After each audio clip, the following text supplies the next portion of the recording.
Nang sabihin ng mga otoridad na sumuko na ako, nakalimutan ko na lang ang aking nag-iisang anak na si Ramon. Ang kahihiyan, ang hiya bilang isang ama, ay parang pumatay sa akin.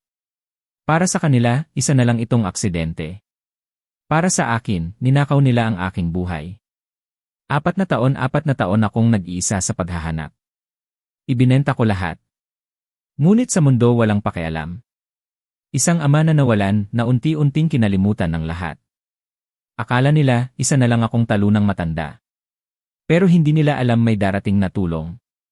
Ang aking kapatid na matagal kong hindi nakita. Siya ang aking lihim na sandata, ang tas na magbabago sa lahat. Hindi ito basta paghihiganti. Ito ay pagbawi sa aking anak at pagpapanumbalik ng aking dangal bilang ama. Bibigyan natin sila ng leksyon na hindi nila makakalimutan. Kung naranasan mo nang ipaglaban ang isang mahal sa buhay, i-like at share mo ang video na ito. At mag-comment sa ibaba, saan kayo nanonood? Pakinggan natin ang inyong kwento. May mga pagkawala na hindi ka agad binabasag ng buo. Unti-unti itong gumagapang sayo, katulad ng kung paano kinakain ng kalawang ang bakal. Tahimik matyaga hanggang isang umaga, hahawak ka sa isang bagay na inaakala mong matibay, pero ang kamay mo bigla na lang itong lalampas. Ganoon mismo ang epekto sa akin ng pagkawala ni Ramon. Maligayang pagbabalik sa ang tunay na ganti ng isang ama. Ihanda nyo na ang inyong merienda, umupo ng komportable, at tandaan ang mga tao sa kwentong ito ay binigyan ng lahat ng pagkakataon para umayos. Nagkamali lang sila ng pinili. Mag-iwan ng komento at huwag kalimutang mag-subscribe. Magugustuhan nyo dito. Gusto kong may isipin kayo. Isara nyo ang inyong mga mata. Ay, huwag pala. Hayaan nyong nakabukas. Kailangan nyong makita ito. Isipin nyo, gumigising kayo tuwing umaga sa loob ng 4 na taon at ang unang-unang bumubungad sa isip nyo, bago pa man tumapak ang mga paa nyo sa sahig, ay ang tanong na, nasaan ang anak ko? Hindi na ito isang tanong. Ito ay isang reflex. Parang paghina, parang pagtibok ng puso mo na hindi nagpapaalam. Ganyan ang naging buhay ko. Ako si Arturo Reyes. 51 taong gulang. Nagmamaneho ako ng isang truck na dapat ay 3 taglamig ng nakapahinga. At nakatira ako sa isang maliit na bahay na may 2 kwarto, sa dulo ng barangay San Isidro, isang lugar na madalas daanan lang ng mga tao, papunta sa mas magandang lugar. Dati accountant ako. Dati may asawa akong nagngangalang Elena na amoy sampagita, at laging napapalakas ang tawa sa sarili niyang mga biro. Dati may anak akong lalaki, si Ramon. 17 taong gulang, napakatalino at napakatorpe pagdating sa skiing. Yung huling sinabi ko, importante yon. Tandaan nyo. Isang school trip yon. Sa Cedar Peak Ski Resort. 42 bata, 4 na teacher na tagabantay isang bundok, at sa pagitan ng pangalawang pag-ski nila at ng tanghalian, bigla na lang naglaho si Ramon Reyes. Walang katawan. Walang sulat. Walang paalam. Ang tanging naiwan ay isang nawawalang ski pole na natagpuan 300 yarda ang layo mula sa tamang daanan. Isang bakas ng bota sa niebe na bigla na lang natapos. Para bang inabot siya ng Diyos mula sa itaas at basta na lang inangat mula sa mundo. At ang mga staff ng resort mula sa pagiging maawain, naging kahina-hinala hanggang sa nanahimik na lang sila sa loob lang ng halos 3 araw.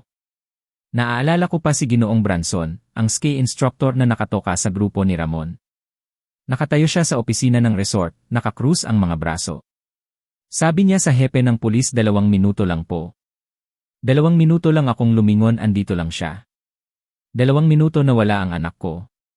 Sabi ng hepe, isa raw itong malagim na aksidente. Malamang daw ay nahulog si Ramon sa isa sa mga bangin na walang marka sa hilagang bahagi. Mapanganib daw ang lugar. Naghanap daw sila hanggat kaya ng panahon. Sinabi ko sa kanila, maghanap pa kayo. Mas matagal. Hindi sila nakinig. Kaya ako ang naghanap. Ginugol ko ang unang taon sa paghahanap lang. Kumuha ako ng 2 private investigator. Tinanggal ko rin sila pareho nang mapagtanto kong binabayaran ko ang isa para uminom at ang isa naman ay para lang sumang-ayon sa lahat ng sinasabi ko. Naubos ang ipon ko. Pati na ang life insurance ng yumaong asawa kong si Elena. Pagkatapos, nangutang ako kay Mang Spencer Locke, ang kapitbahay ko na kahit minsan, hindi nagtanong kung kailan ako magbabayad. Iyan ang kahulugan ng isang tunay na kaibigan.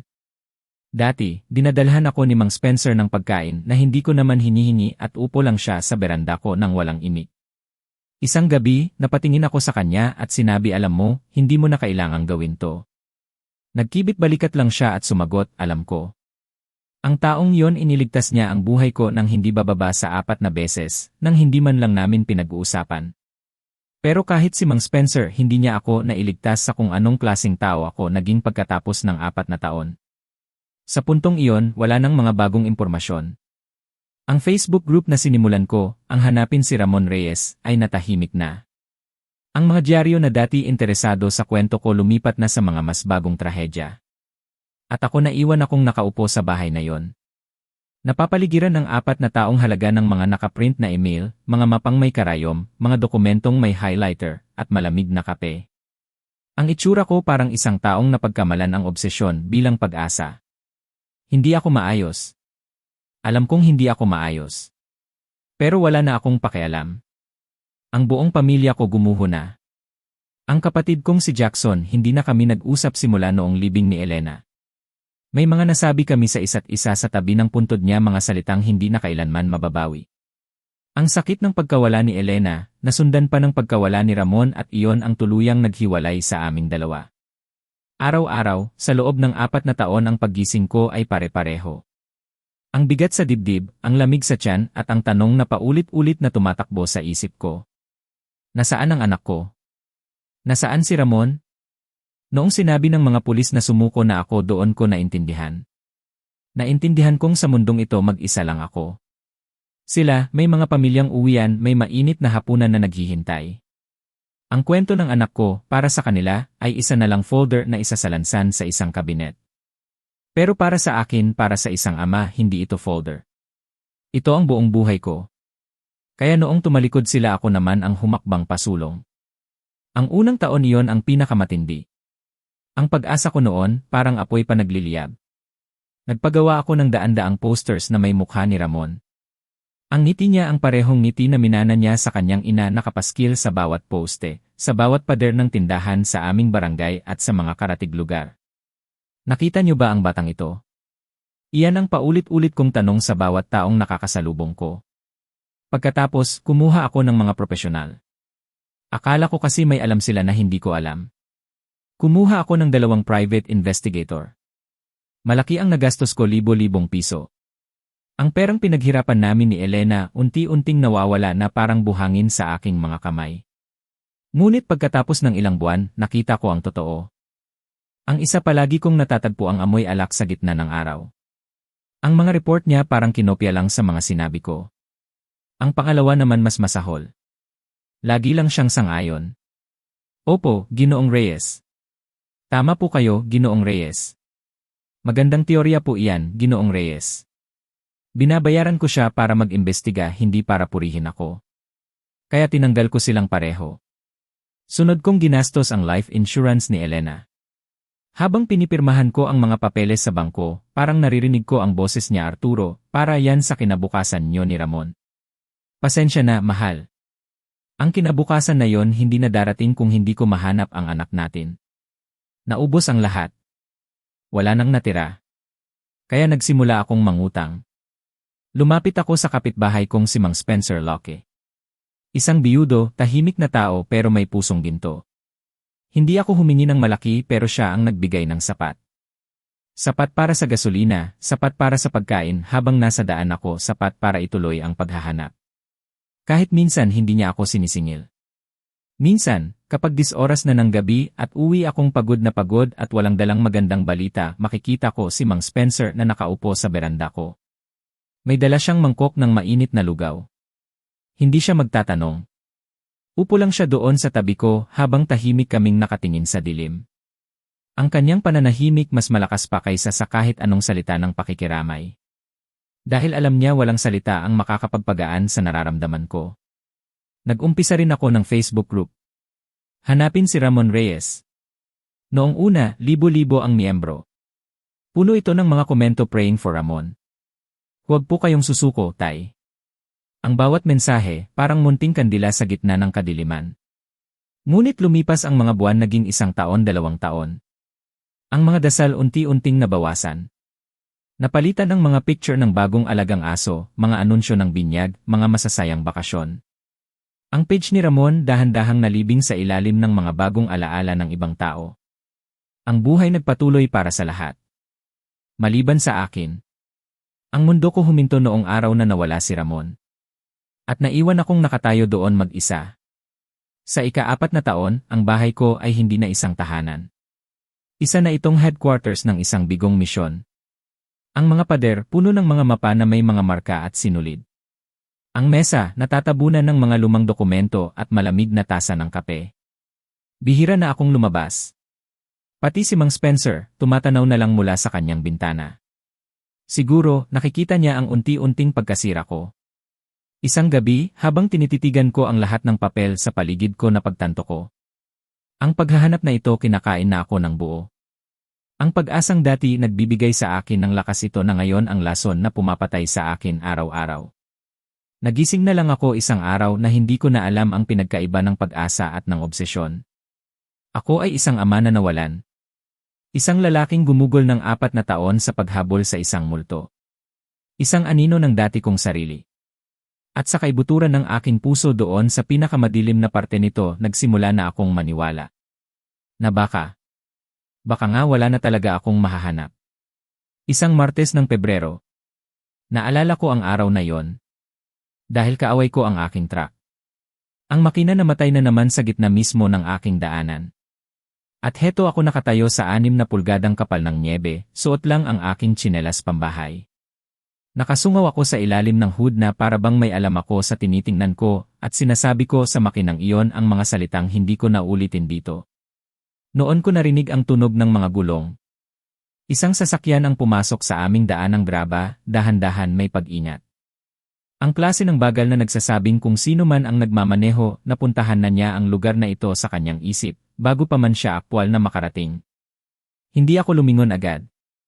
Inakala ko kasi si Mang Spencer lang iyon, may dala na namang isang kaldero ng adobo na hindi ko naman hiniling. Kaya sumigaw na lang ako. Kung pagkain yan, iwan mo na lang sa beranda.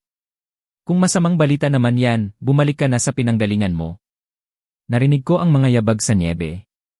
At isang boses na 11 taon ko nang hindi naririnig. Nakikipag-usap ka pa rin pala sa mga bagay na walang buhay, kuya. Sa sobrang bilis ng paglingon ko, nauntog ang ulo ko sa hood ng truck. Jackson. Ang kapatid kong si Jackson na hindi ko na nakausap simula noong libing ni Elena. Ang libing kung saan kami nagsabihan ng mga bagay na hindi na kailanman mababawi. Nakatayo siya sa aking daanan, suot ang isang mamahaling Amerikana, ang mga kamay ay nasa bulsa, sa tabi ng isang itim na Mercedes na halatang halata na hindi nababagay sa isang daanang graba sa Barangay San Isidro. Mukha siyang mas matanda. Siyempre. Pero higit sa lahat, mukha siyang mayaman. Isang bagay na lagi niyang mas magaling kaysa sa akin. Mukha siyang isang taong ilang beses nang inensayo ang eksenang ito, pero hindi pa rin sigurado kung magiging maayos ang lahat. Tama siya. Inalis ko ang ulo ko mula sa ilalim ng hood. Tumayo ako ng tuwid at tinitigan ko siya ng parang 1 buong minuto. Ang nyebe dahan-dahang nahuhulog sa pagitan namin. Para bang sinasabi ng tadhana na kailangan ng eksenang ito ng tamang kapaligiran. Sa wakas, nagsalita ako. Ang kapal ng mukha mo. Sumagot siya. Alam ko. 11 taon, Jackson. Muli ang sagot niya. Alam ko. Hindi ka man lang tumawag. At dito sa susunod niyang sinabi, natigil ang lahat ng galit na inipon ko sa aking dibdib. Sinabi niya, Arturo, sumakay ka sa kotse. Huminga siya ng malalim. Alam ko kung nasaan si Ramon. Ang mundo hindi huminto. Iyan ang bagay na hindi nila sinasabi sa'yo. Kapag ang sandaling ipinagdasal mo sa loob ng 4 na taon ay dumating na, hindi humihinto ang pag-ikot ng mundo. May ibon pa ring humuni mula sa mga puno. Ang makina ng truck ko tumiktak habang lumalamig. Ang nyebe nagpatuloy sa pagbagsak. Pero ako ang huminto. Bawat isang himaymay sa aking katawan biglang nanigas. Tinitigan ko ang mukha ng kapatid ko. Si Jackson, marami siyang katangian. Matalino, ambisyoso, minsan nakakainis, pero may isang bagay na hindi siya. Kahit kailan, sa buong buhay niya hindi siya naging sinungaling. Iyon na lang siguro ang natitirang respeto ko para sa kanya. Ang taong ito hindi nagsisinungaling. At hindi siya nagsisinungaling ngayon. Kitang-kita ko sa paraan ng kanyang pagkakatayo. Hindi ito ang tayo ng isang taong naghahatid ng pag-asa. Ito ang tayo ng isang taong naghahatid ng isang mabigat na pasanin. Na kung ano man ang alam niya matagal na niyang dinadala at hindi ito naging magaan. Humina ako. Tapos isa pa.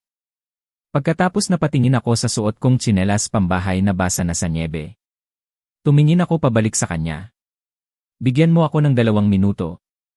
Magsasapatos lang ako. Halos mumiti siya. Halos lang. Kahit 3 minuto, sabi niya. Mahaba ang biyahe natin.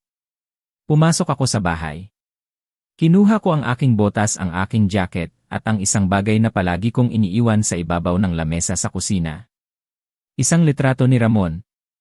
17 taong gulang, nakangiti na parang sa kanya ang buong mundo nakatayo sa paanan ng Cedar Peak. Ang kanyang mga ski pole ay nakakrus na parang letrang na suot ang nakakatawang dilaw na helmet na binili ni Elena para sa kanya. Sabi ni Elena noon, para raw madali siyang makita sa gitna ng nyebe. Madaling makita. Isinuksok ko ang litrato sa bulsa ng aking jacket, sa tapat mismo ng aking puso at lumabas ako papunta sa Mercedes ng kapatid ko. Kung ano man ang alam ni Jackson, kung saan man patungo ang daang ito, 4 na taon ko itong hinintay. Handa na ako. O iyon ang akala ko. Habang tinatahak namin ang mahabang kalsada, ang bawat kilometrong nilalakbay namin ay parang isang hakbang palayo sa 4 na taon ng kasinungalingan at isang hakbang palapit sa isang katotohanang hindi ko alam kung handa akong marinig. Ikinuwento ni Jackson ang lahat.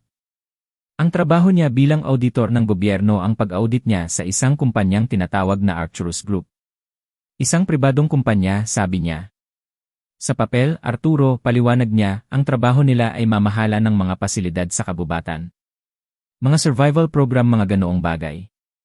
Malinis tingnan. Pero may naramdaman daw siyang mali. May mga numero sa kanilang libro na hindi nagtutugma. May mga gastos na umaabot sa milyon-milyong piso para sa mga programang halos walang nakakaalam. Kaya nagsimula siyang maghukay. Mainat. At ang natuklasan niya, nakatago sa ilalim ng napakaraming patong ng mga peking kumpanya at mga sikretong kasunduan ay isang programa. Isang programang tinatawag na North Star. North Star. Ang pangalan pa lang parang pang-pelikula. Parang hindi totoo. Ngunit sa tono ng pananalita ni Jackson, alam kong bawat salitang binibitawan niya ay totoo at mabigat. Ano ng klaseng programa yan? Tanong ko, ang boses ko ay halos hindi lumalabas. Huminga siya ng malalim bago sumagot. Sa papel, sabi niya ulit, ito ay isang Wilderness Endurance and Cognitive Resilience Program. Isang training para sa mga natatanging kabataan para ihanda sila sa mga pangmatagalang misyon sa mga mapanganib na lugar. Mga kabataan. Mga natatanging kabataan. Mga operatives ang tawag nila sa kanila, dagdag ni Jackson. Operatives. Ano nang ibig sabihin noon? Mga espiya. Mga batang sundalo. Saan nila dinadala ang mga batang ito? Pero ang sunod na sinabi ni Jackson, iyon ang nagpadurog sa puso ko. Ang mga pinipili nila para sa programa, sabi niya, ay yung mga batang matatalino, malalakas ang pangangatawan at nag-atubili siya. At ano, Jackson? Tumingin siya sa akin saglit, ang kanyang mga mata ay puno ng awa. At yung mga batang di nakatali. Di nakatali? Ano nang ibig sabihin noon? Mga batang walang malakas na koneksyon sa pamilya, paliwanag niya. Mga batang ulila o may magulong pamilya. Mga batang kung sakaling mawala sila. Hindi niya tinapos. Pero hindi na niya kailangan. Naintindihan ko na. Mga batang walang maghahanap. Sa sandaling iyon, gusto kong sumigaw. Gusto kong sabihin sa kanya, kami? Walang koneksyon. Mahal na mahal namin ang anak namin.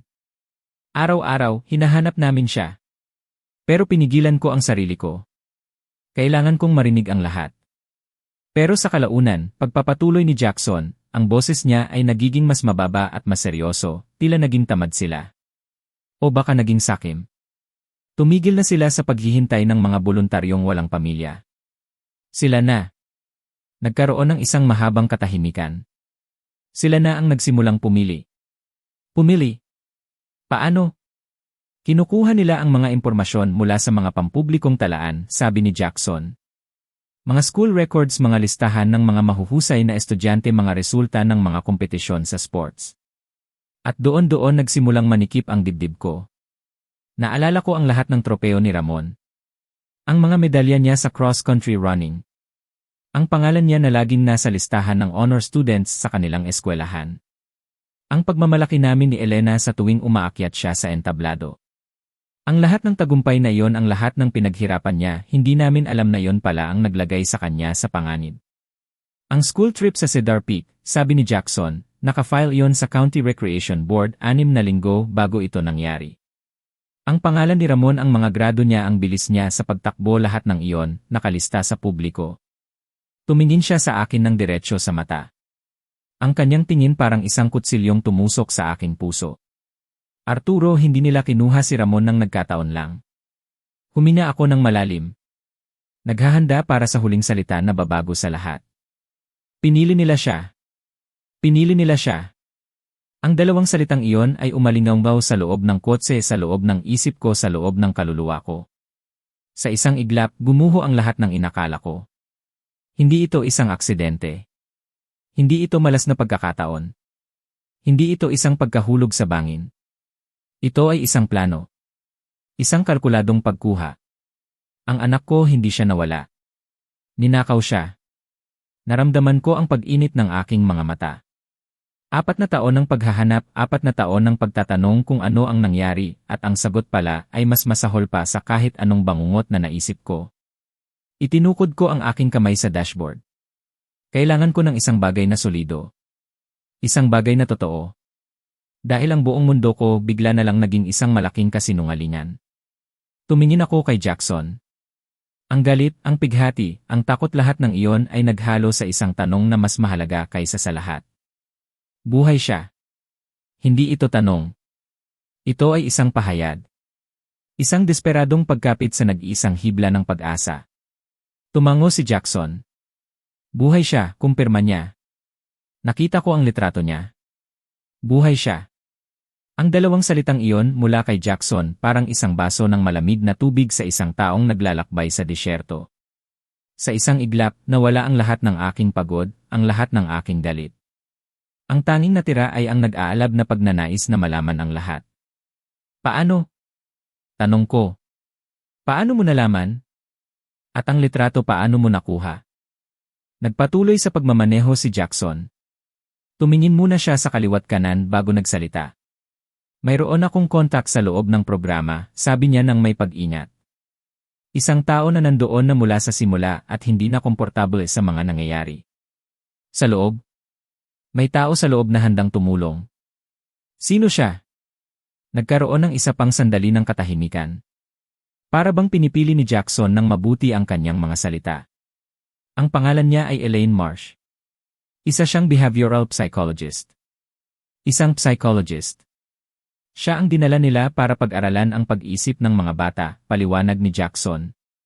Para siguraduhin na yung paglipat nila sa bagong buhay ay sustainable. Ang huling salitang iyon, sinabi niya na para bang may masamang lasa.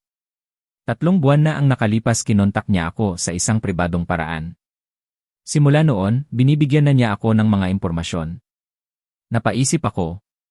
Isang empleyado ng isang napakasikretong programa, bakit siya maglalakas ng loob na gawin yon? Anong kapalit? Ang panganib napakalaki. Bakit? Tanong ko. Bakit niya isusugal ang lahat para sa atin? Nakita ko ang paghigpit ng hawak ni Jackson sa manibela. Ang kanyang mga ugat sa kamay ay lumitaw. Dahil kay Ramon. Ang puso ko biglang kumabog ng malakas. Hindi raw umaangkop si Ramon, mahinang sabi ni Jackson. Hindi siya kailanman tuluyang umaangkop. 4 na taon na siya sa loob, pero hanggang ngayon tinatanong ka pa rin niya. Kinukwento pa rin niya ang buhay niya sa atin sa bahay. Sa sandaling iyon, hindi ko alam kung matutuwa ako o matatakot. Matutuwa dahil ang anak ko, ang Ramon ko, hindi niya kami kinalimutan. Ang pagmamahal niya sa amin mas malakas pa kaysa sa anumang training na ibigay nila. Pero natakot din ako. Dahil sa isang lugar na tulad noon ang pag-alala ay isang kasalanan. Ang pagmamahal sa pamilya ay isang kahinaan. Sinubukan daw nila ang lahat para baguhin yon, dagdag ni Jackson. Bagong pangalan, matinding conditioning, mga isolation protocols. Pero matigas daw talaga si Ramon. Huminto siya saglit. Mula pa raw sa unang araw, lumalaban na siya. At si Victor Hale ang taong nagpapatakbo ng lugar na ubusan na siya ng pasensya. Victor Hale. Itinanim ko ang pangalang iyon sa isang madilim na sulok ng aking isipan. Isang permanenteng marka. Ano nang ibig sabihin yan? Tanong ko, ang lamig ay muling gumapang sa aking likuran. Ano ang mangyayari kapag naubos na ang pasensya ni Hale? Hindi sumagot agad si Jackson. Tumingin ako sa kanya. Jackson, ano ang mangyayari? Sa wakas, sumagot siya. Ang kanyang boses mababa at puno ng panganib. Hindi sila nag-iingat ng mga taong ayaw sumunod. Ganoon na ang patakaran nila mula pa sa simula. Ang isang recruit na hindi sumusunod itinuturing nilang isang liability. Liability. Isang salitang malamig at walang pakiramdam. Isang salitang ginagamit sa negosyo, hindi para sa isang bata. Sumulyap siya sa akin, mabilis lang, bago ibinalik ang tingin sa daan. Sinabi ni Elaine na binigyan nila si Ramon ng 60 araw. Pagkatapos noon ay reclassify daw nila siya. Reclassify? Ano nang ibig sabihin ng reclassify? Pag-ulit ko. Napakalinis na salita para sa isang bagay na parang napakarumi. Isang simpleng sagot lang ang ibinigay ni Jackson. Pagkatapos noon halos 20 minuto kaming hindi nag-usap. Nasa isip ko ang mga numero. 60 araw. 60 araw, sabi ko sa wakas. Mula kailan? Gaano na karami ang lumipas? Kailan ito sinabi sa iyo ni Elaine? Lumingon si Jackson. 19 na araw na ang nakalipas. 19. 41 araw, sabi ko, habang kinakalkula sa isip ko. 41 araw na lang ang natitira sa atin. 41 araw. Biglang ang mahabang biyahe na ito ay nagkaroon ng orasan. Isang orasan na mabilis na tumatakbo. Saan tayo pupunta ngayon? Tanong ko. Ngayong araw na ito. Saan ang dulo ng biyaheng ito? Sa isang motel sa Durango, sagot ni Jackson. Makikipagkita si Elaine sa atin doon mamayang gabi. Nakaalis siya sa pasilidad 4 na araw na ang nakalipas. Nagpaalam siya kay Hale na kailangan niya ng personal leave. Binigyan siya ng 1 linggo. Pagkatapos noon, maghihinala na si Hale. Naintindihan ko na. Si Elaine ang susi. So, siya ang plano, sabi ko. Siya ang simula ng plano, pagtatama ni Jackson. Alam niya ang layout ng lugar, ang schedule ng mga gwardiya, ang mga security protocols. Alam niya kung saang kwarto si Ramon, kung ano ang kanyang daily schedule, kung nasaan ang mga blind spots. Tumango ako ng dahan-dahan. Ang utak ko na 4 na taong nababalot ng lungkot ay nagsisimula ng gumana ulit. Nag-iba na ng gear. Mula sa pagluluksa patungo sa isang bagay na mas matalas. Patungo sa isang layunin. Si Elaine Marsh. Siya ang aming pag-asa. Ang aming tanging pag-asa. May isang sandali sa buhay ng bawat tao kung saan siya ay titigil sa pagre-react at magsisimulang magdesisyon. Kung saan ang kalungkutan ay titigil sa pagmamaneho at siya na ang hahawak sa manibela. Para sa akin nangyari ang sandaling iyon sa isang motel room sa Durango. 11:17 ng gabi. Nakaupo ako sa isang kinakalawang na lamesa, kaharap ang isang babaeng hindi ko pa nakikilala. Pero ang babaeng ito mas nakita niya si Ramon kaysa sa akin. Pinapanood ko siyang nagkakalat ng mga mapang iginuhit sa kamay sa buong kama. Para kaming nagpaplano ng isang operasyon militar. At kung tutuusin iyon nga mismo ang ginagawa namin. Si Elaine Marsh. Hindi siya ang inaasahan ko. Hindi ko rin alam kung ano ang inaasahan ko. Siguro isang taong nerbiyoso. Isang taong mukhang may sala. Yung tipong laging nagpipihit ng kamay, bumubulong at laging kailangan ng pampalakas ng loob. Pero hindi ganoon si Elaine Marsh. Kabaligtaran siya. Composed. Eksakto. Ang pagsasalita niya parang isang siruhano bago maghiwa. Malinis ang mga pangungusap. Walang nasasayang na salita. At ang kanyang mga mata malinaw na nakakita na ng mga bagay na pinagpasyahan na niyang hindi na niya kayang tanggapin. Nakishake hands siya sa akin nang ipakilala kami ni Jackson. Tiningnan niya ako ng diretsyo sa mata. Ang anak mo may katulad ng panga mo, sabi niya. Naisip kong dapat mong malaman yon agad. Bigla akong napatingin sa kisam. Hindi ko alam kung bakit. Siguro para lang pigilan ang mga luha. Ang maliit na detalyeng iyon mas tumagos sa akin, kaysa sa lahat ng teknikal na detalye na narinig ko. Salamat, sabi ko. Halos pabulong. Tumango lang siya. Isa lang. Pagkatapos diretsyo na siya sa aming misyon. Ito ang mga inilatag ni Elaine sa kama. Ang pasilidad ng Arcturus North Star nakatayo sa 400 ektarya ng kabubatan sa Montana. Napakaliblib. Isang main access road lang. May CE. May gate. May mga gwardyang nagpapalit kada 6 na oras. Ang pasilidad mismo binubuo ng 7 istruktura.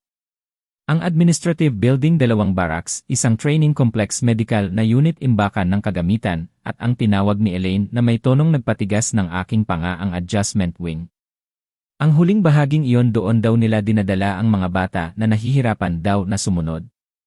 At si Ramon. Si Ramon 3 linggo na daw siyang nasa adjustment wing. Si Victor Hale. Doon pa lang sa pangalan niya, nag-ipon na ako ng mga mental na imahe ng taong ito. Ang nagpapatakbo ng operasyon sa lugar. Dati raw itong special operations. Hindi daw ito ang tipo ng taong madaling magkamali. May 22 staff si Victor Hale. 12 sa kanila operational security. Ang iba trainers, medical personnel, at admin. Lahat ay dumaan sa masusing pagsusuri. Lahat ay pumirma ng napakaraming confidentiality agreements. Para hindi sila makapagsalita. Paano tayo makakapasok? Tanong ni Jackson. Mahinahon siyang tiningnan ni Elaine. Hindi tayo makakapasok, sabi niya. Hindi sa harapan. Itinuro niya ang isang bahagi ng mapa. Ang eastern perimeter ng pasilidad. Dito, sabi niya. Ang boundary fence ay may maintenance corridor na dumadaan sa tabi ng mga puno. Tina-check lang yan isang beses kada 48 oras. Tumingin siya sa amin. Ang huling check ay kaninang umaga. Sa isip ko, nagkalkula ako. 47 oras. Mayroon tayong 47 oras bago may sinuman ang maglakad muli sa koridor na yan. Umabante ako. Ang puso ko kumakabog. At si Ramon? Nasa adjustment wing, sabi niya. Sa eastern side ng building. Ground floor. Tinapik niya ang mapa. May ventilation access panel sa labas ng dingding doon. Hindi yan naka-alarm. Hindi nila inisip na may papasok sa pamamagitan niyan. Ang inaalala lang nila ay ang mga taong lalabas. Iyan ang unang pagkakamali nila, sabi ko. Isa sa marami, mahinang sagot ni Elaine. At mayroon sa kanyang boses na nagsasabing matagal na niyang iniipon ang listahan ng mga pagkakamaling iyon. Ang bawat salita ni Elaine ay parang isang piraso ng puzzle na unti-unting bumubuo ng isang kumpletong larawan. Isang larawan ng isang lugar na parang piitan.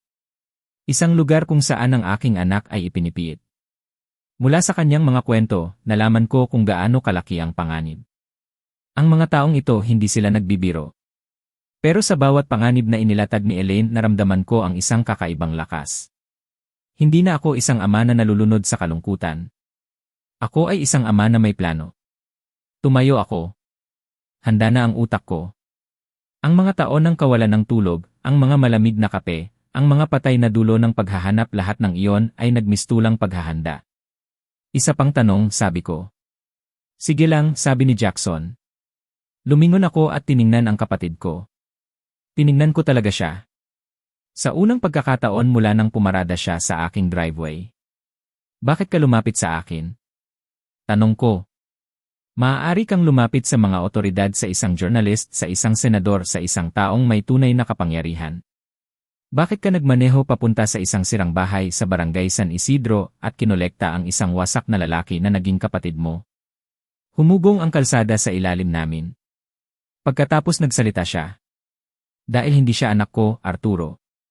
At hindi ito ang laban ko para manalo. Nagkaroon ng sandali ng katahimikan. Pero pamangkin ko siya. At gumugol ako ng 11 taon na nagiging isang taong lumalayo sa mga mahihirap na bagay. Nag-iba ang boses niya. Mayroong isang bagay sa ilalim nito na parang matagal nang naghihintay na lumabas. Tapos na akong maging ganoong klaseng tao. Hindi ako nagsalita. Wala rin siyang sinabi. Ngunit, sa pagitan ng barangay San Isidro at Durango, sa isang itim na Mercedes sa isang kalsadang nababalot ng nyebe sa Colorado ang 11 taon ng katahimikan ay tahimik na bumilog at lumipat sa likod ng upuan. Mayroon kaming 41 araw. Mayroon kaming isang psychologist sa loob. Mayroon kaming isang kapatid na sa wakas ay nagpakita. At mayroon kaming Ramon. Ang anak ko. Lumalaban pa rin pagkatapos ng 4 na taon. Nagtatanong pa rin tungkol sa bahay. Naghihintay siya sa akin. At ako ay darating. 14 na oras. Ganoon katagal ang aming biyahe papunta sa pasilidad sa Montana. 14 na oras ng katahimikan ng pag-iisip ng pagdarasal. Si Jackson ang nagmamaneho. Si Elaine ang nagnanavigate, ang kanyang mga mata ay laging nakatutok sa mapa o sa kanyang iya. Ako naman nakaupo lang sa likod. Hawak ko ang litrato ni Ramon. Ang katahimikan sa dibdib ko hindi na ito yung mabigat na katahimikan na punong-puno ng galit. Ito ay isang katahimikan na puno ng pag-asa at ng papalapit na aksyon. Isang beses lang kami huminto. Para lang magpakarga ng gasolina at bumili ng kape na ubod ng pait. Sa Wyoming, sinubukan akong bigyan ni Jackson ng sandwich. Tiningnan ko lang ang sandwich na yon na parabang personal niya akong ininsulto. Kailangan mong kumain, sabi niya nang hindi man lang tumitingin sa akin. Kailangan ko ang anak ko, sagot ko. Narinig ko ang mahinang pagbuntong hininga ni Jackson. Magagawa mo ang dalawa, sabi niya. Kumain ako ng sandwich. Pangit ang lasa. Hindi ko sinabi sa kanya. Dahil tama siya. Kailangan kong manatiling malakas. Dumating kami sa tree line sa silangang bahagi ng pasilidad paglubog ng araw kinabukasan. Iniwan namin ang Mercedes na nakatago sa isang forestry access road kalahating milya ang layo. Ang natitira pang distansya nilakad na namin. Lumubog ang mga paa namin sa halos kasing lalim ng tuhod na nyebe. Gusto kong sabihin sa inyo na natakot ako. Siguro, hinihingi ng katotohanan na sabihin ko yon. Ang puso ko ginagawa ang mga bagay na hindi naman talaga nito kayang gawin ng tuloy-tuloy. Ang mga kamay ko nilalamig sa loob ng aking guwantes. Ang bawat sangang nababasag sa ilalim ng aming mga paa sa aking pandinig, parang tunog ng baril. Pero ito ang isang bagay tungkol sa 4 na taon ng pagmamahal sa isang taong hindi mo mahahanap. Nagbubuo ito ng isang kakaibang klase ng pagiging matigas ang ulo sa isang tao. Isang pagtanggi na pigilan ng mga normal na bagay tulad ng takot at mga makatwirang posibilidad. Nalampasan ko na ang linya mula sa pagiging maingat tungo sa pagiging determinado mga 2 taon na ang nakalipas. At wala nang balikan. Nakita ni Elaine ang maintenance corridor. Eksakto sa lugar na sinabi niya. Ang bakod chain link. Bahagyang natatakpan ng mga halaman. Malinaw na hindi ito prioridad para sa isang pasilidad na mas umaasa sa lihim nito kaysa sa perimeter. Nakalusot kami sa loob ng wala pang 3 minuto. Ang adjustment wing. Isang kulay abong gusali walang anumang disenyo. Parang idinisenyo ito para ipahiwatig na walang pag-asa dito. Kinapuotan ko ito. Agad-agad. Lubusan. Iginiya kami ni Elaine sa labas ng dingding. Ang ventilation panel eksakto sa lugar na minarkahan niya. Isang 2 talampakang square na takip. 4 na tornilyo. Madaling tanggalin gamit ang multi-tool na naisip ni Jackson na dalhin at hindi ko pa nasasabi sa kanya ang pasasalamat ko. Inalis ni Jackson ang mga tornilyo. Ako naman nakaupo lang sa tabi niya. Kapag nasa loob na tayo, bulong ni Elaine, ang kanyang boses ay kalmado, ang koridor ay papunta sa kaliwa. Ang pangatlong pinto doon si Ramon. Hindi yan nakakandado mula sa labas. Umaasa sila sa psychological compliance, higit pa sa pisikal na pagpigil sa yugtong ito. Psychological compliance. Idinagdag ko iyon sa listahan ng mga bagay na ipapaliwanag ni Victor Hall sa akin. At si Hell? Tanong ko. Nasa administrative building, sabi niya. Night shift. Hindi siya nasa wing na ito. Kung gayon, kumilos na tayo bago magbago iyan, sabi ni Jackson habang inaalis ang panel. Ang koridor sa loob malabo at makipot. Amoy industrial cleaning fluid at may isang bagay sa ilalim nito na lumang-luma na nagpasakit sa aking dibdib sa paraang hindi ko maintindihan. Unang pinto. Ikalawang pinto. Ikatlong pinto. Inilagay ko ang aking kamay sa pintong iyon. Humina ako. Tapos, itinulak ko ito para bumukas. Maliit lang ang kwarto. May isang higaan, isang mesa, isang solong bintana na may rehas na nagpapahintulot sa isang parihaba ng sinag ng buwan na pumasok. At nakaupo sa gilid ng higaan, gising pa rin kahit hating gabi na siguro ang kanyang mga siko ay nakapatong sa kanyang mga tuhod at nakayuko ang kanyang ulo. Naroon ang anak ko. 21 taong gulang na ngayon. Mas malapad ang balikat kaysa sa naalala ko. Mas maikli ang buhok. Isang peklat sa kanyang kaliwang panga na wala pa dati. Pero ang paraan ng kanyang pagtingin nang bumukas ang pinto, ang reflex na iyon, ang agarang pagiging alisto. Nakilala ko yon.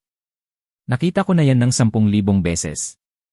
Nakita ko yan na nabuo mula nang siya ay 3 taong gulang pa lang kapag nakarinig siya ng kakaibang ingay sa bahay at hahanapin niya imbes na magtago. Matapang siya. Lagi. Kahit bago pa man nila siya hawakan. Tinitigan niya ako. Tinitigan ko siya. 4 na taon ng paghahanap ng hindi pagtulog ng malamig na kape at mga patay na dulo ng impormasyon ng inutang na pera at mga hindi hiniling na adobo ni Mang Spencer. 4 na taon nagkalaho sa halos 4 na segundo ng purong walang salitang nakakalitong katotohanan. Pagkatapos nagsalita si Ramon. Ang boses niya mas malalim kaysa sa naalala ko at mas nanginginig kaysa sa gusto niyang ipakita. Pa. Nag-atubili siya. Papa. Ama. At sinabi ko dahil tila wala akong kakayahang magbigay ng normal na reaksyon ng tao kapag nasa ilalim ng matinding presyon. Sana, mayroon ka pa ring masamang panlasa sa helmet, nak. Siya ang unang umiyak. Ako kalahating segundo lang ang pagitan. At sa isang lugar sa kulay abong, kakilakilabot na maliit na kwartong iyon, nagkita kami sa gitna at niyakap ko ang aking anak sa unang pagkakataon sa loob ng 4 na taon. At gusto kong maintindihan niyo, hindi ako maliit na tao. At lumaki na si Ramon na halos kasing laki ko. At siguro mukha kaming nakakatawa. Wala akong pakialam. Kahit kaunti. 7 minuto lang kami. Kailangan naming umalis bago ang susunod na internal check. Mabilis kumilos si Ramon. Walang pag-aatubili.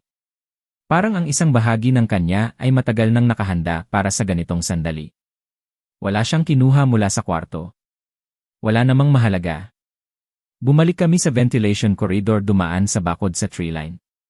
Halos makarating na kami sa Mercedes nang biglang umilaw ang mga ilaw sa labas ng pasilidad. Takbo, sabi ni Elaine, nang buong kalmado na para bang araw-araw siyang nagmumungkahi ng pagtakbo. Tumakbo kami. Nagising ako kinabukasan sa motel room. Ang araw ay sumisikat na. Ang hangin sa labas ay malamig pa rin pero hindi na kasing lamig ng dati. Siguro dahil hindi na ako nag-iisa. Si Ramon nakahiga siya sa kabilang kama.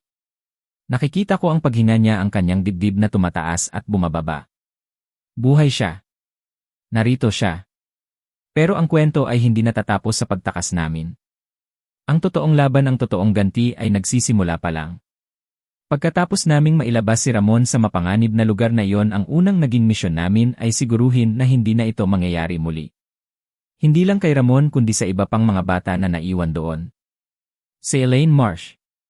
Ang babaeng nagbigay sa amin ng pagkakataon. Ang babaeng nagtago ng lahat ng ebidensya. Alam niyang hindi sapat ang pagtakas lang. Kailangan niyang ipaalam sa mundo ang nangyayari. Bago kami umalis ng Montana, personal niyang ibinigay kay Jackson ang isang maliit na VS drive. Nakatago iyon sa loob ng isang lumang medyas. Ang sabi niya, lahat ng narito, ang mga dokumento, ang mga litrato, ang mga internal na komunikasyon, kinopya ko ang lahat habang nandito ako. 3 buwan. Araw-araw. Ang laman ng drive na yon napakalaki. Napakaraming impormasyon tungkol sa mga iligal na gawain ng Arcturus Group. Tungkol sa North Star Program. Tungkol sa mga bata. Tungkol kay Victor Hall. 3 lugar, sabi ni Elaine kay Jackson. Sabay-sabay. Walang dapat makaalpas. Kinausap ni Jackson ang isang kaibigan niya, isang investigador sa federal level. Matagal na niyang kilala ito, isang taong mapagkakatiwalaan. Ibinigay niya ang isang kopya ng drive sa investigador. Pangalawa, isang journalist sa isang malaking pahayagan. Kilala ito sa kanyang mga investigative reports tungkol sa mga korporasyon na nananamantala. Ibinigay ni Jackson ang ikalawang kopya sa journalist na ito. At ang pangatlo, isang senador sa Armed Services Committee. Alam ni Jackson na matagal nang may mga katanungan ang senador na ito tungkol sa Arcturus Group, mga katanungan na hindi nasasagot. Binigyan niya ito ng ikatlong kopya. Sa tatlong magkakaibang linya ng atake, alam ni Jackson na hindi na sila kayang pigilan. Hindi na nila kayang stonewall ang tatlong ito ng sabay-sabay. At tama siya. Sa loob lang ng 72 oras ang North Star ay naging laman ng mga balita. Isang malaking iskandalo. Ang mga ahensya ng gobyerno napilitang kumilos. Ang pasilidad sa Montana binuksan sa isang malaking raid. Daan-daang mga ahente, pulis, sundalo. Walang nagawa ang mga gwardiya. Si Victor Hall nahuli. Isang Lunes ng umaga.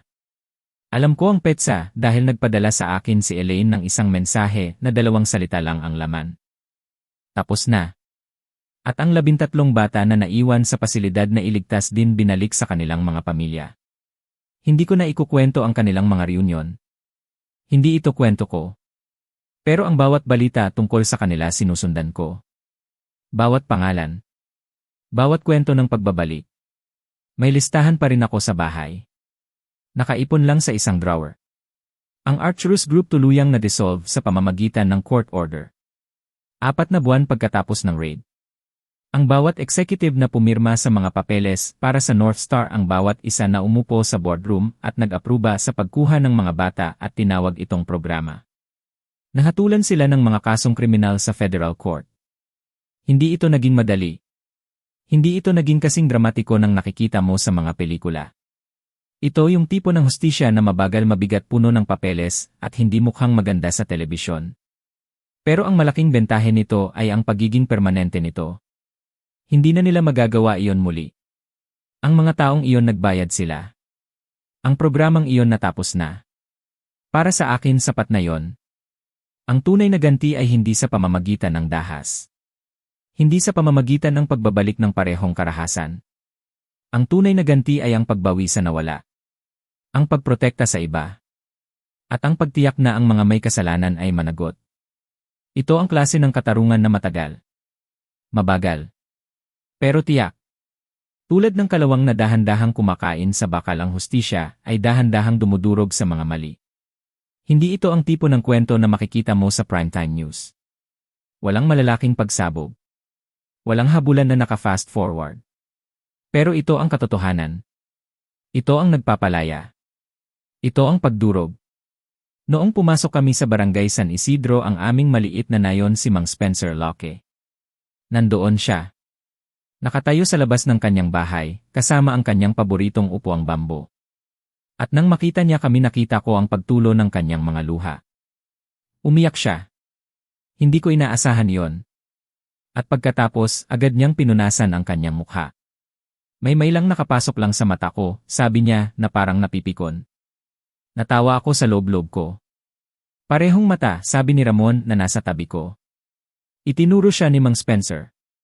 Hindi pa kita masyadong kilala para maging bastos ka sa akin, sabi niya, pero may ngiti na sa kanyang mga mata. Ngumiti si Ramon. At iyon ang gusto kong ikwento sa inyo tungkol sa ngating iyon. Dahil yun pa rin ang parehong ngiti. 4 na taon. Iba't ibang pangalan. Isang lugar kung saan siya pilit na binabago. Ang buong operasyon ni Victor Hall at ang ngiti pa rin ay pareho. Ang ngiting ginagamit niya para makalusot kay Elena noon. Ang ngiting ibinigay sa kanya ng kanyang ina ng totoo. Ang eksaktong ngiti ni Elena na nasa mukha ni Ramon. May mga bagay, mga pagmamahal na sa huli hindi nila kayang kunin. Si Jackson na natili siya ng 2 linggo. Sa huling gabi niya, umupo kami sa beranda ko. Ang parehong beranda kung saan nagbantay si Mang Spencer ng 4 na taon. Naghati kami sa isang bote ng alak, isang bagay na hindi naman namin madalas gawin. At umupo kami sa isang katahimikan na sa wakas wala ng laman. Nawala na ang lahat ng mga lumang away at mga salitang hindi nabawi. Sa isang punto, nagsalita siya. Dapat sana mas maaga akong pumunta. Sa Barangay San Isidro. Tanong ko. Umiling siya. Pagkatapos ni Elena, dapat sana noon pa ako pumunta. Tumigil siya saglit. Patawad, Arturo. Tiningnan ko ang kapatid ko. Ang kapatid ko na nag-audit para makapasok sa isang konspirasyon. Nagmaneho ng Mercedes sa isang daanang graba. Nagtanggal ng ventilation panel sa gitna ng kagubatan sa Montana. At nagbalik sa akin ng aking anak. Dumating ka noong pinakamahalaga, sabi ko. Hindi iyon balewala, Jackson. Tumango siya. Tumingin sa malayo sa mga puno na nasa dilim. Mahina niyang sabi. Tama ka. Sa susunod na mga araw, nakita ko si Jackson na tumutulong sa akin. Sa garahe. Inaayos ang lumang truck na yon. Ngayon, alam na niya kung ano ang tinitingnan niya sa ilalim ng makina. Tila may natutunan daw siya sa wilderness survival training na nagamit niya. Binibigyan ko siya ng mga tools at nagpapanggap akong naiintindihan ang paliwanag niya. Sa isang punto, tumingin siya sa akin. Talaga bang ginastos mo lahat, no? Para hanapin ako. Tanong ko. Lahat-lahat ng sentimo. Tumahimik siya saglit. Pagkatapos alam ko namang gagawin mo yon. Kahit noong nasa loob ako kapag mahirap na talaga yon lang ang pinanghahawakan ko. Iniisip ko hindi pa siya susuko. Hindi siya titigil sa paghahanap. Tumingin ako kay Ramon. Nakatayo siya sa tabi ko. Sa sikat ng araw dito sa Colorado. At naalala ko ang 4 na taon ng malamig na kape ng mga patay na dulo ng inutang na pera ng mga hindi hiniling na adobo ni Mang Spencer. Naalala ko ang dilaw na helmet at ang bakas ng bota sa niebe na biglang natigil na para bang inabot ng Diyos ang aking anak mula sa lupa. At sinabi ko kay Ramon habang nakatingin sa kanya. Gusto kong malaman mo ang isang bagay, anak. Gusto kong marinig mo ito at itanim mo sa iyong puso. Tumingin siya sa akin. Walang bersyon ang mundong ito, sabi ko, kung saan ako ay susuko. Matagal niyang tinitigan ang aking mga mata. Pagkatapos ang ngiti na yon. Ang ngiti ni Elena. Ang ngiti niya. Ang ngiting hindi nila kayang kunin ay lumitaw sa kanyang mukha. At inabot niya sa akin ang isang wrench. Sige po, ama, sabi niya. Hawakan niyo po ito habang ipapakita ko sa inyo kung ano talaga ang problema sa truck na ito. Ang pag-aayos sa lumang truck hindi lang ito tungkol sa pag-aayos ng makina. Ito ay tungkol sa pag-aayos ng aming mga buhay. Ang bawat tornilyo na nahigpitan ang bawat piyesang napalitan ay parang pagbabalik ng mga piraso ng aming nawasak na pamilya. Alam kong hindi magiging madali ang lahat. Ang mga peklat ay mananatili. Ang mga alaala ay naroon pa rin. Pero ngayon hindi na kami mag-isa. Mayroon kaming isa't isa. Mayroon kaming pag-asa. Mayroon kaming isang bagong simula. Ang mga pagkawala na yon hindi kami binasag ng tuluyan. Pero ang mga bagay na bumabalik kapag sila ay bumalik ng may katigasan, ng may pag-asa, ng may pagmamahal. Sila ang nagbubuo sa atin muli. Dahan-dahan. Tiyaga. Hanggang isang umaga hahawak ka sa isang bagay na inaakala mong matibay at ito ay naroon. Matibay. Kaya kung nagustuhan nyo ang kwentong ito, ang paglalakbay na ito ng isang ama, sumali kayo sa aming komunidad. Pindutin ang like button. Mag-subscribe kayo para sa mas marami pang kwentong tunay, kwentong mula sa puso at kwentong tungkol sa pamilya. At gaya ng lagi, salamat sa pagiging bahagi ng aming maliit na mundo.